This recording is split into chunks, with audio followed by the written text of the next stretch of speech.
Uma discussão sobre como recuperar a credibilidade da economia brasileira perante investidores internos e externos. Uma discussão que tem gerado desencontros entre alas do próprio partido do governo, o PT, que de um lado quer ter um diálogo mais pacífico com o mercado financeiro, mas que do outro quer cumprir a promessa eleitoral de investir em políticas sociais. Eu sou a Suzana Souza e esse é o Durma Com Essa, o podcast de notícias do Nexo.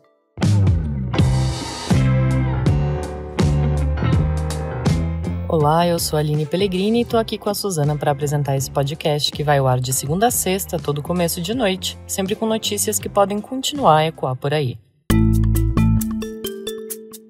Terça-feira, 21 de março de 2023. Dia em que o presidente Luiz Inácio Lula da Silva afirmou que a nova regra fiscal só será apresentada em abril, após o retorno da sua viagem oficial para a China.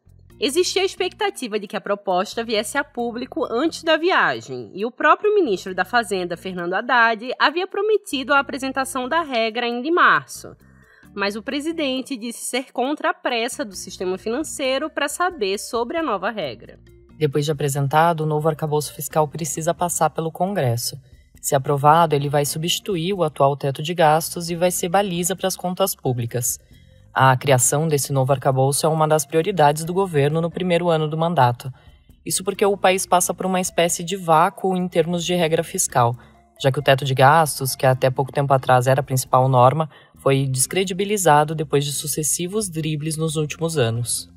Além disso, ao aprovar a PEC da transição em dezembro de 2022, o governo se comprometeu a apresentar um novo arcabouço até agosto de 2023. A PEC foi o que garantiu ao governo a possibilidade de arcar com promessas eleitorais feitas durante a campanha, como o Bolsa Família de R$ 600. Essa discussão da regra fiscal é um tema que os agentes do mercado estão prestando bastante atenção. Basicamente, existe uma preocupação muito grande entre esses agentes e entre muitos economistas de que a dívida pública pode sair de controle, um cenário que pode resultar em aumento da dívida e dos juros. A nova regra fiscal vai ser importante para mostrar como que o governo está pensando em lidar com essa questão. Só que todo o processo de elaboração dessa nova regra está cheio de embates políticos.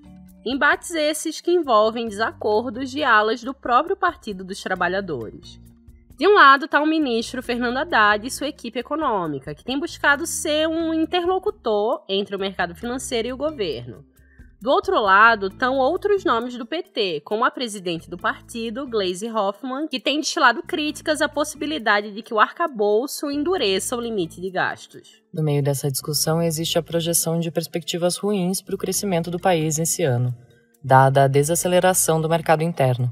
Existe ainda o cenário externo da economia global, que também não é muito animador. Uma coluna da jornalista Mariana Carneiro para o jornal Estado de São Paulo afirma que o temor do PT é que o partido perca capital político com uma possível regra mais rigorosa. Algo parecido com o que aconteceu com a ex-presidente Dilma Rousseff em 2015, quando a sua equipe investiu em um ajuste de contas e acabou sem sustentação política para ficar no cargo. Outro ponto é que o partido do Lula acredita que precisa cumprir com um certo nível de gastos para não ser acusado de cometer estelionato eleitoral. Isso porque o Lula foi eleito com um discurso de colocar os pobres no orçamento e investir em políticas públicas para as pessoas de baixa renda. Daí vem o risco de parecer ter enganado a população caso isso não se mantenha e o governo passe a apertar o cinto para gastar menos. Em entrevista ao portal Brasil 247, na manhã desta terça, Lula disse mais uma vez algo que tem proferido desde a campanha e que na verdade já fazia parte do repertório anterior do petista. De que não se deve chamar investimento em políticas sociais de gasto, conforme você vai ouvir a seguir. Por que você vai falar na palavra gasto com saúde? O que custa para o país uma pessoa sã, trabalhando normalmente, o que custa uma pessoa doente? Então, o investimento para a pessoa ficar saudável é investimento, não é gasto.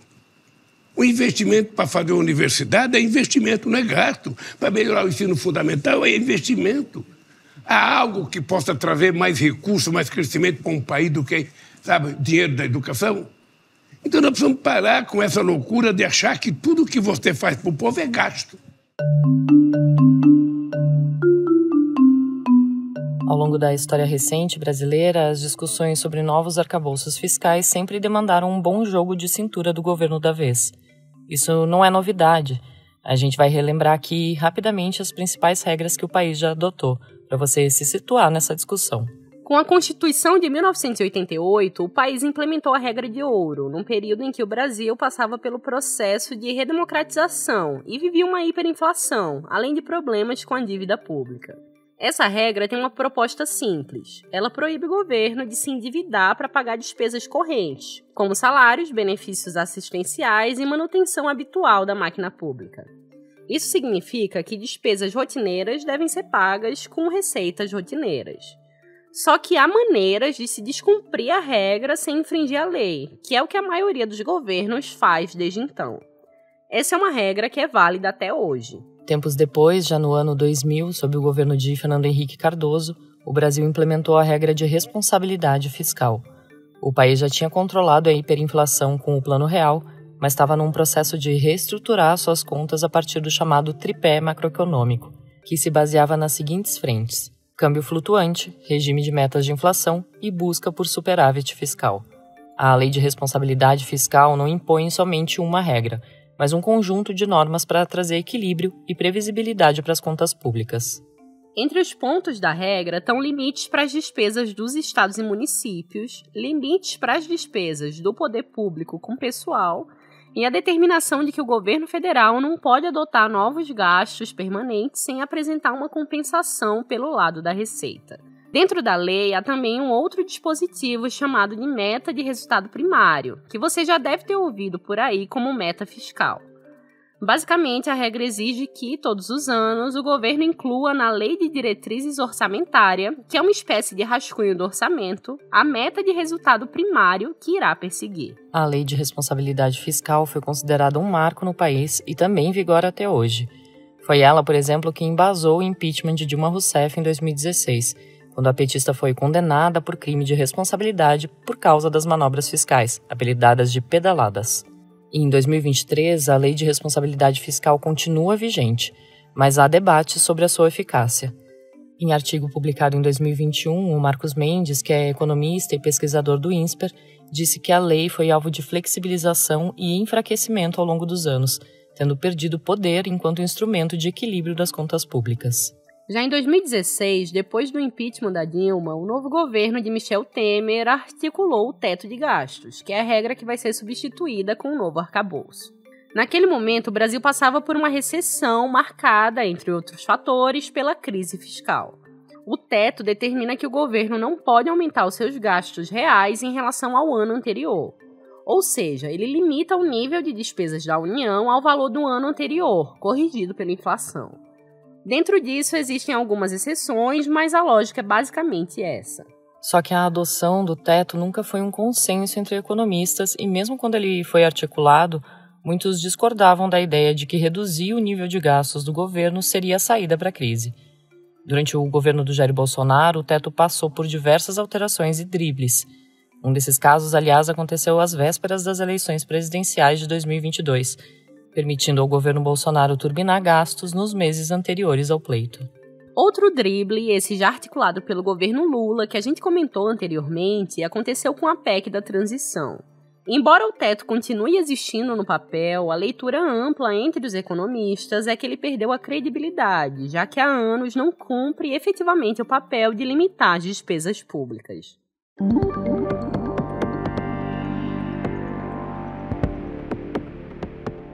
A gente sabe muito pouco sobre a nova regra fiscal que está em debate. Essa, inclusive, é uma das estratégias da equipe do Haddad para não aumentar ainda mais os burburinhos dentro do governo. Na segunda-feira, o próprio ministro negou haver qualquer mal-entendido entre as alas políticas e econômicas do PT. De acordo com o texto publicado pelo jornal o Globo, nesta terça, um dos pontos apresentados por Haddad a políticos, ainda de uma maneira informal, prevê um dispositivo de contenção de gastos caso a dívida pública atinja um determinado patamar. Como não foi divulgada, não dá para saber qual será o patamar da nova regra, tampouco como será a contenção de gastos. Em entrevista cedida a jornalistas na segunda, o vice-presidente Geraldo Alckmin disse que a nova regra deve combinar a curva da dívida pública, superávit primário e um mecanismo de controle de gastos. Segundo ele, o objetivo vai ser manter a trajetória da dívida pública sob controle e permitir a realização de investimentos públicos. Assim como o Haddad, o Alckmin também tentou apaziguar os ânimos, falando que a discussão sobre o arcabouço dentro do governo está seguindo, abre aspas, de maneira muito harmônica, dentro do princípio de ter uma ancoragem fiscal que controle o crescimento da dívida e, de outro lado, que permita o investimento necessário ao crescimento. Fecha aspas. O que a gente de fato sabe é que a definição da proposta pelo governo ainda é só o primeiro passo para que a nova regra seja definida. Isso porque a proposta precisa passar pelo Congresso e num outro processo que ainda vai gerar debates e embates políticos. O anúncio das decisões de juros no Brasil e nos Estados Unidos acontecem na quarta-feira e são consideradas as mais esperadas dos últimos tempos. O Marcelo Rubissek escreveu sobre o tema. Marcelo, para a gente entender direitinho, conta como funciona a decisão da taxa de juros nos dois países. Bom, quando a gente fala de taxas de juros, a gente está falando da Selic no Brasil e dos Fed Funds nos Estados Unidos. Essas decisões que vão sair na quarta são sobre as taxas básicas de juros que servem de referência para o restante da economia. Então, a partir dessas taxas, os bancos definem os juros cobrados em empréstimos. E as taxas também servem para definir o retorno de quem compra títulos públicos e também são base para os rendimentos de outras aplicações financeiras. A taxa de juros é o principal instrumento dos bancos centrais para tentar controlar a inflação. Se a inflação está alta, os bancos centrais geralmente aumentam os juros. E se a inflação está baixa, tem espaço para baixar os juros. Essas mudanças elas têm efeitos para a atividade econômica. Então, se os juros estão mais altos, menos pessoas tomam crédito para consumir e menos empresas pegam empréstimos para investir. Então, a economia fica mais fria. E se os juros estão baixos, você tem aí uma possibilidade de uma economia mais aquecida. E Marcelo, de forma resumida, o que move a decisão no Brasil e nos Estados Unidos? E por que a expectativa está tão grande? Então, muitas vezes a decisão de juros acaba sendo uma coisa meio óbvia, meio previsível. Mas dessa vez o que a gente tem são bancos centrais que estão pressionados e tendo que tomar decisões difíceis, porque tem coisas que estão apontando para um aumento de juros e tem coisas que estão apontando para uma queda. Então, nos Estados Unidos, por exemplo, eles estão com uma inflação que está teimando em não cair tanto quanto eles gostariam, ao mesmo tempo que os juros altos também foram um dos ingredientes que ajudaram a criar essa crise bancária toda que a gente está vendo por lá. Então, lá, o dilema é, a gente dá uma trégua que pode ajudar os bancos ou a gente mantém o rigor contra a inflação e continua subindo os juros? É uma decisão difícil. No Brasil, o Banco Central também está com muitos pratos para tentar equilibrar, vamos dizer. Então, aqui a gente tem uma economia em desaceleração, uma preocupação muito grande com uma possível crise de crédito, isso sem falar num presidente da República que está fazendo uma pressão bem explícita, né, contra os juros altos. E, de outro lado, você tem o Banco Central que está dizendo faz tempo, né, que está preocupado com o estado das contas públicas, e muitos economistas e agentes de mercado que estão dizendo também que com o risco fiscal do jeito que está, não tem como baixar os juros. Aliás, aí entra toda a questão da regra fiscal que vocês falaram ao longo do episódio. Então, mais uma vez, é uma decisão que envolve escolhas que não são simples. O texto do Marcelo você lê em nexojornal.com.br. Como você sabe, o Durma é o podcast de notícias do Nexo, que é um jornal por assinatura e sem publicidade. A equipe que você acompanha aqui no Durma produz mais um monte de conteúdo diariamente lá no site. E assinando o Nexo, você tem acesso a todo esse conteúdo e a newsletters exclusivas. Uma delas é O Que Estamos Lendo, que é um sucesso entre os nossos assinantes. A newsletter traz uma curadoria semanal de reportagens, artigos, vídeos e podcasts de diferentes veículos do mundo, sobre economia, política, cultura, comportamento, ciência, tecnologia e muitos outros temas. Você pode assinar o Nexo com um desconto especial para quem ouve o Durma com essa. É só clicar no link que está na descrição desse episódio.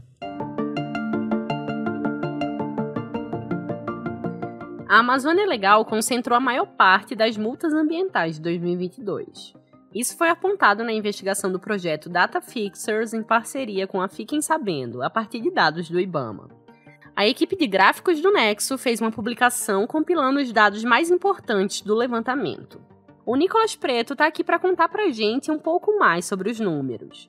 Nicolas, quais os principais dados que vocês encontraram? O levantamento identificou quase 14 mil multas ambientais aplicadas no Brasil em 2022. O valor somado dessas multas chega a 3,8 bilhões de reais, sendo que quase 42% desse valor são de multas aplicadas no estado do Pará. Na verdade, os estados da Amazônia Legal, que incluem todo o Mato Grosso, o Maranhão e todos os estados do norte do Brasil, concentraram 80% de todo o valor das multas ambientais de 2022. É importante comentar que os autuados podem recorrer da decisão, o que permite que as punições prescrevam caso o processo seja muito lento. Você pode ver o gráfico produzido pelo Nicolas e pela Mariana Froner em nexojornal.com.br/ponto-futuro. Do impasse em torno da nova regra fiscal do país, passando pelo anúncio dos juros no Brasil e nos Estados Unidos e terminando com as multas de crimes ambientais no Brasil, durma com essa.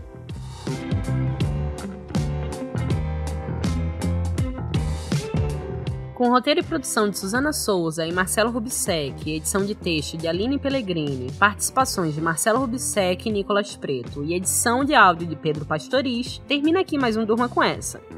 Amanhã tem mais, até!